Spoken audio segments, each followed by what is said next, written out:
Well, let's go back and talk about you and Mike Tyson. You had experience with Tyson in the amateurs. Well, I was 4 years older than Mike Tyson. So, Mike Tyson, when he came, he was 17 and I was 21.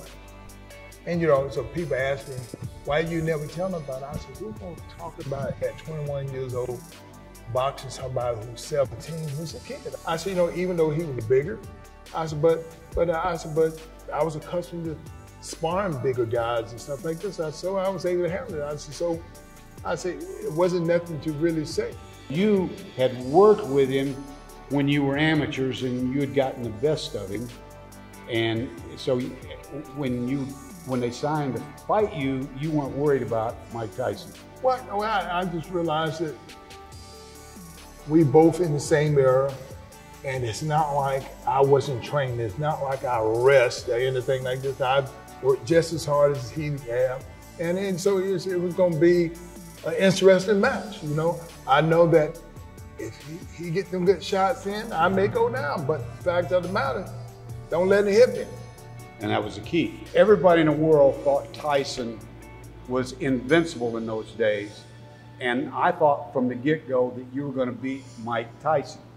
Personally, I thought, obviously, it's because you're a great, skillful fighter, but I thought the reason that you were able to beat him, nobody else had ever pushed him backwards. You pushed him back, and you made him fight. You didn't lay back, you didn't run from him.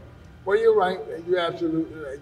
Absolutely, you can't fight in defensive the whole time.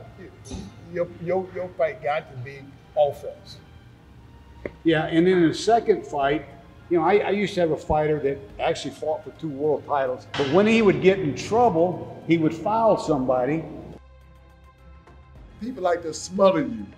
They get all around your face, and man, they grab you by the head and they smother them. Man, I'm like, So that's when I realized that Tyson wanted to get out there and fight when he bit me, because everybody said, "Why you ain't get so mad?" I said, "Man," I said, you gotta understand, biting is when you want to get out of there. Everybody bite. People bite when they want to get out. When Mike Tyson bit a piece of your ear off, you got frustrated, but you said later you've made a lot of money for 9 minutes. So explain how that all happened. Well, when it happened, when people see it, they say, well, Mike bit his ear. But the thing is that in this fight, I was so frustrated. The referee stopped the fight. Now, he bit me. Now, I want to get him back. But the Bible said revenge is the Lord. So I questioned God right then and there.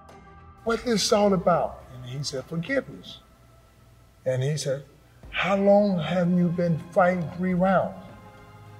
12 years. He said, how much money do you get paid for? I said, well, nothing. That's when you was an amateur. Yeah, he said, yeah. He says, now this fight, how much money did you get? $35 million. Oh, thank you, Lord. So what the devil meant to be a curse, God turned into a blessing. Of course, and that's it. So, every time people talk about my ear, it allowed me to remember that I forgave. Because I forgave, I'm free. Mike and I, we talk, we don't have any problems, but it's the fact of the matter, I just think that when people like, Mike, one of the most recognized athletes in the world. Yeah. And, even Mike come back and say, oh, I apologize. I forgive it. And this is what you have to do in life to succeed. So Evander, you're saying that forgiveness is what helped you overcome that. Even though that man did you wrong, when you forgave, that's what helped you overcome that. Well, I'm who I am, because forgiveness, I know, is the key to what love is really about. Amen.